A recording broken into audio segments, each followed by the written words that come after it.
Well, folks, we're less than a year into the release of the PlayStation 5 Pro, which, outside of its price, was very well received from the masses, especially because of the specs and how much better things it can run, frames per second wise, over the standard PlayStation.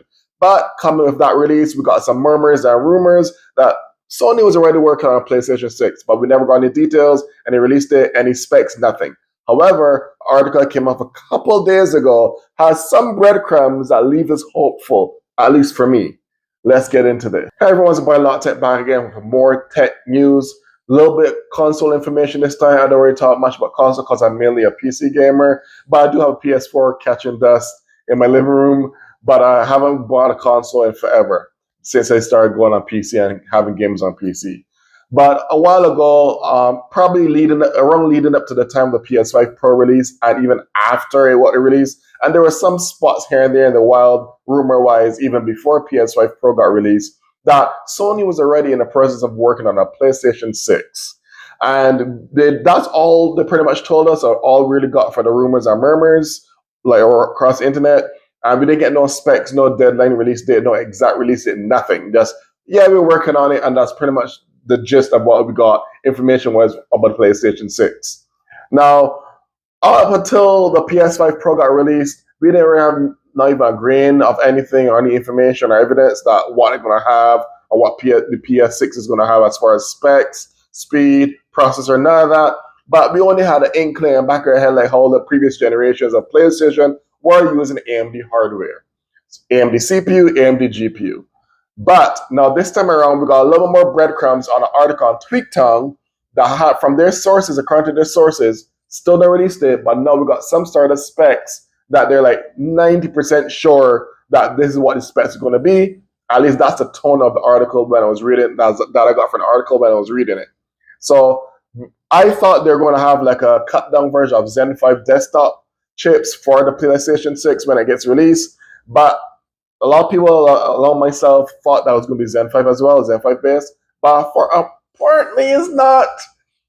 They're saying it's actually going to be a Zen 6 based APU or CPU that has, they didn't say any memory, like any RAM or how much physical memory it's going to have, but we did get like it's going to be using Zen 6, and that is also engineering samples already out there.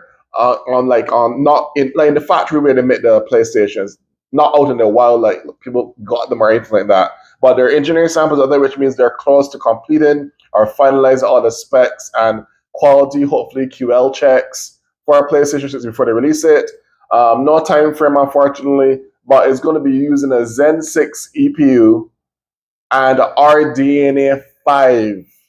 So we still are RDNA 4 desktop side, but they're going to have a cut down version, current article, of a RDNA 5 GPU built into the APU chip they're planning to use. This is just rumors right now, but they're planning to use a Zen 6 based APU with Radeon 5 graphics. So pretty much RDNA 5. And I'm interested to see if that really comes to fruition, because everything's kind of hazy right now according to the article, but at least now we have some sort of specs wise, no frequency or anything like that, or how much cores the APU is going to have. But we just know it's going to be a Zen 6 based APU now, and it's going to be using an RDNA 5. So two next gen technologies that are not on a desktop front yet is what the PlayStation 6, according to TweakTongue sources, is going to be using and building upon. I'm hoping it has higher, even the standard PlayStation 6 has higher specs or equal specs to the PlayStation 5 Pro, but just newer hardware. That I would be cool with that. Or if it does get complete better hardware, better speed, better specs, better frequency, all that good stuff, that's kind of like a good bump over the PlayStation 5 Pro. That's what I'm expecting for the PlayStation 6, at least from wishful thinking wise. Because if they just make like a copy paste of the PlayStation 5 Pro, just change a couple options and just, let's just increase some storage but keep the same hardware, that is not a new console, folks. I would say that's more like a upgraded version of PS5 Pro if they use the same specs plus or minus some more storage or RAM for the PlayStation 6 that, over the PlayStation 5 Pro. that I won't call it has to be to me it has to be completely new hardware, completely new architecture, completely new specs, completely new speed. And I'm hoping that they stop with this, release the PlayStation regular and release the PlayStation Pro. Why can't we just have something with the Pro specs right off the gate? I guess they're trying to get more money or increase their market share to get more market share from Xbox.